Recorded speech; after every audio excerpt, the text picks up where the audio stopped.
What's the key to working with barbed wire successfully and living?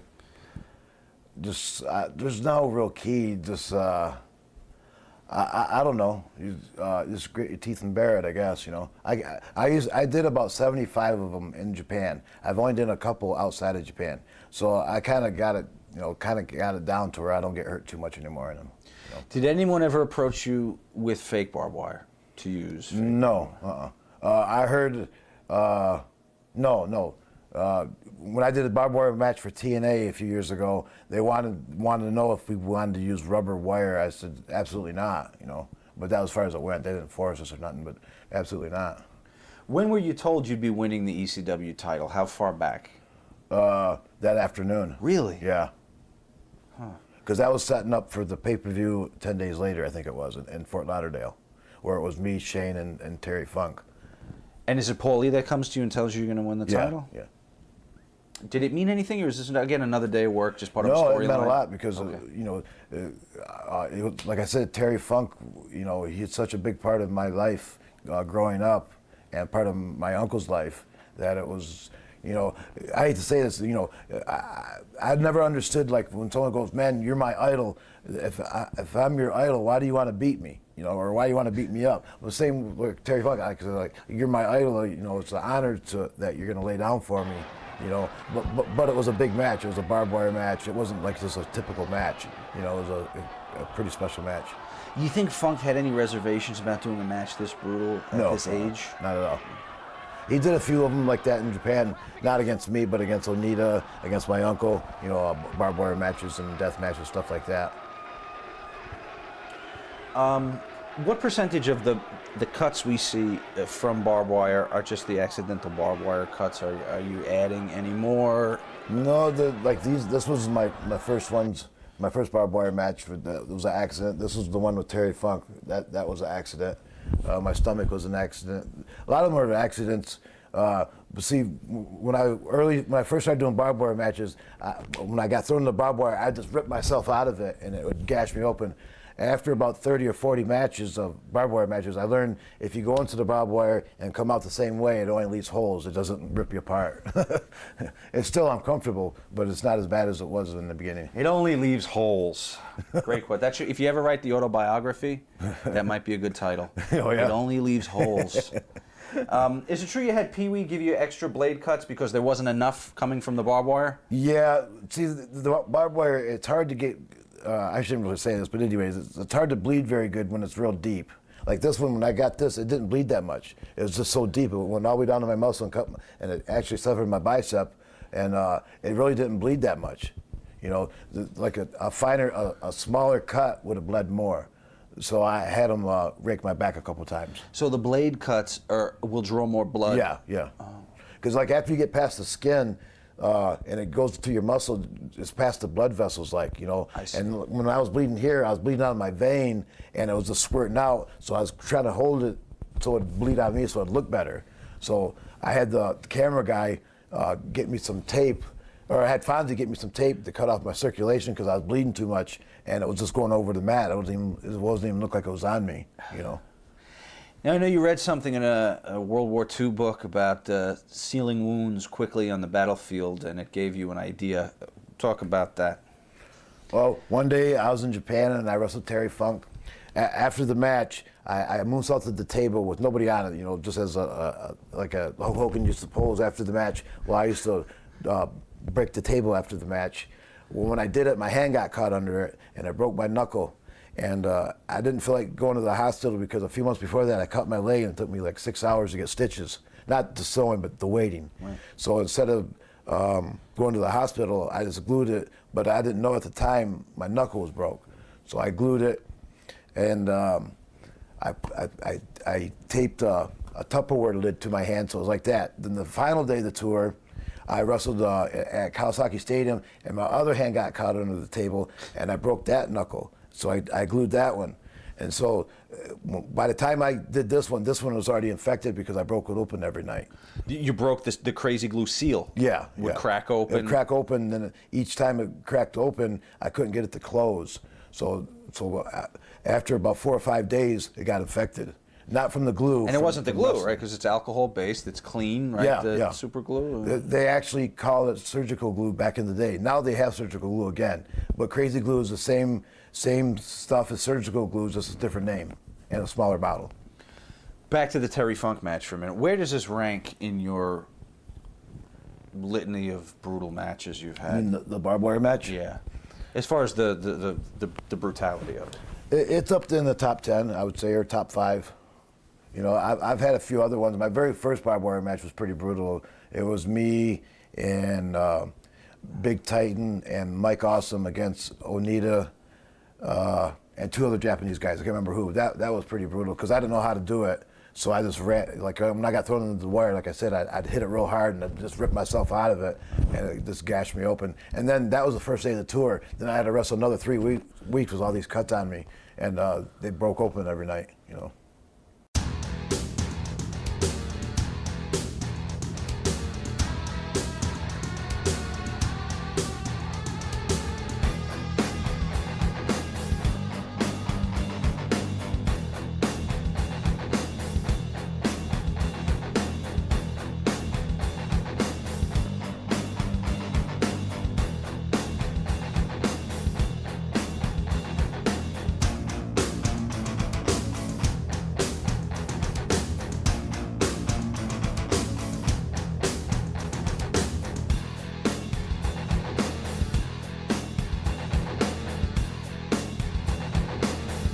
Kind of laughed at him a little bit, but I understood not to point any fingers, but the guys would see how I wrestled and how I got over, so they would kind of copy it. Now, if everybody's doing the same thing, then it makes what I'm doing not special no more. You know what I mean? So if everybody did the same thing, which at one point everybody was breaking the table, everybody was doing this and that, all the shit I was doing.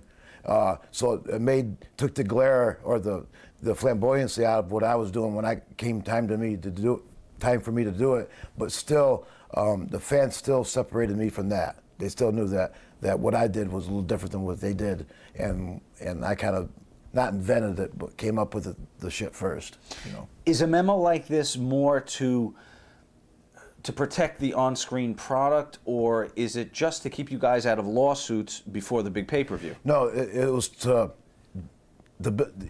you know, you don't want to give them everything before the big show. So you want to give them a little bit and then give them more on the big shows. So you can't give them an everyday show the big match appeal. You know what I mean? You can't do everything leading up to the big match. You got to save some of it for the big match. You know? So it was to preserve the product. Yes, exactly.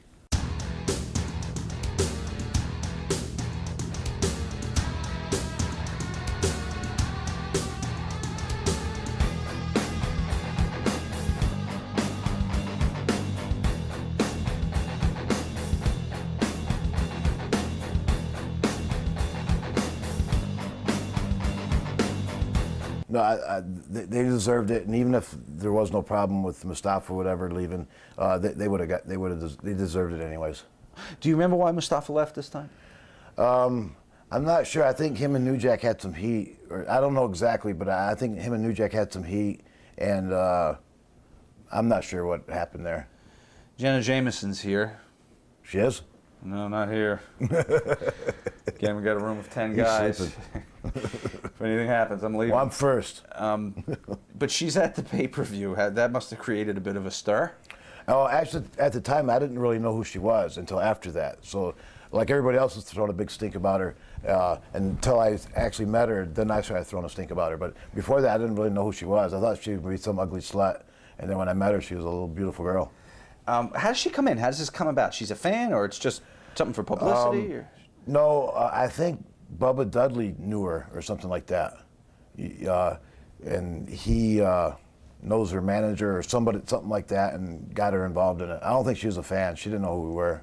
Anyone try to hook up with her? I didn't. I heard, let me think, who did? No, I don't know. I can't. It wasn't me, I know that. I was married. Right. I forgot, right. But you said somebody may have. Yeah, I think somebody did. I don't want to get in trouble because her boyfriend, or her husband, I think, is Tito Ortiz, isn't it? Yeah, well, yeah, but back then, I mean. Still, I don't want to get my ass kicked. Yeah, put him in a barbed wire match, see what happens. Big tough guy with the bare knuckle brawling. Put some barbed wire in there. Is there any jealousy from the other women in the company now who? Yeah, she's kind of coming in and getting the spotlight right away. Yes, each girl was jealous of the next girl coming in, and like there'd be like I don't want to mention the names, but there'd be 3 or 4 of the girls sitting around talking with each other. And then one of them would leave the circle. They go, "Oh, what a bitch! What a cunt! What a bitch!" Then she'd come back, someone else to leave. "Oh, what a bitch! What a cunt! What a cunt!" You know, they. So even with each other, Francine, Beulah, Tammy, they're all but well, now what about the porn star comes in and gets the spotlight? Yeah, there's no dues being paid there. They go, "Well, she's a slut and she don't know how to work," and well, of course, but she has the star appeal. You know, it ain't all about being a good worker or being a anything to do with wrestling. If they're a bigger name, then of course the other girls are going to be jealous, you know.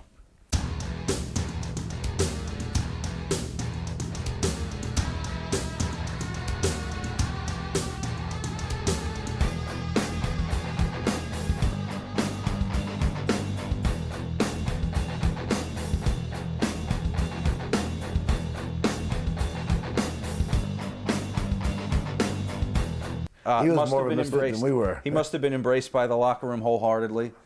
No, I mean, yes, he was, but he was more out there than any of us were. Really? Oh, yeah. He was more ECW than ECW? Yes. He was a true ECW guy without even being in ECW. He was more ECW than anybody.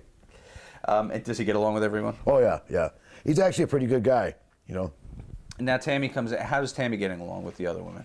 She's cool. I know Tammy since 1990 in Memphis, Tammy and Chris. Yeah, she fit right in, you know. Plus, I knew him for 10 years before that, so I've known her for 20 years now.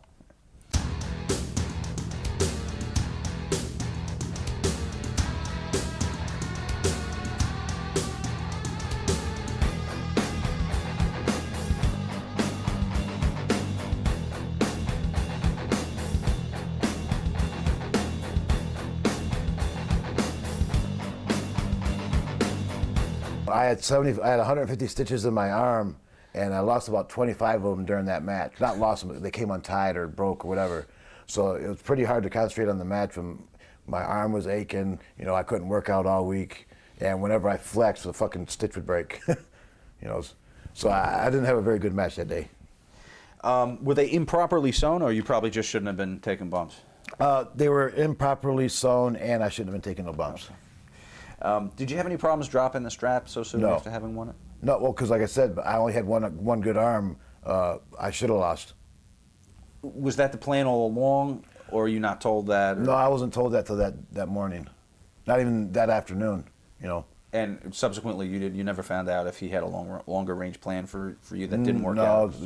No, I wasn't really, 100%, so I couldn't blame Paulie for wanting to take it off me. You know, I didn't say, "Hey, take it off me." It's just that he goes, you're going to lose. I think Shane Douglas won the match that night. I think that's no problem, you know.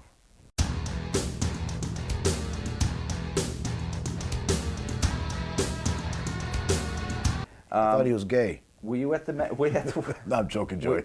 Were you at the wedding? No, I wasn't. No. Okay. Were you at the bachelor party? Yeah, we were at the Travel Lodge in Philadelphia. Classy joint. Yeah, you remember that? That place was the shits. One of the rooms, Tommy Rich had a room, and I was with him. We check in. There's a chalk line of a dead body and a big blood stain. And we went down to the front desk and we go, "Hey, I think there's a crime scene in our room." They go, "Yes, that room 712, whatever." They go, "Yeah, you can't go in that room. It's a crime scene." There's a chalk outline of a dead body and a big blood stain. Was that the one that was circular? Circle. It's a circle.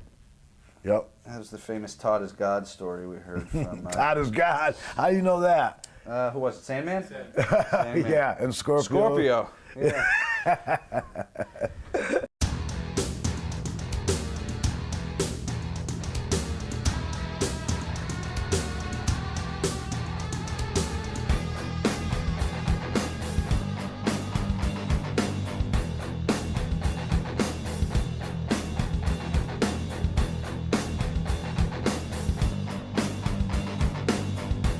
Are you approached by Todd to go to WCW at any time? No, I wasn't. A few other guys were, but I wasn't. I think he knew that I was not necessarily loyal to ECW, but I was loyal to Paulie. Although Paulie probably didn't believe it, or to anybody else, but I really was pretty loyal to Paulie. More loyal than anybody knew. Who might be somebody that wasn't so loyal that was considering going? Probably Sandman. Probably Eliminators, I think. Maybe Taz, I'm not sure. No, Taz wasn't. He wasn't in with Todd. Taz probably had his own thing going.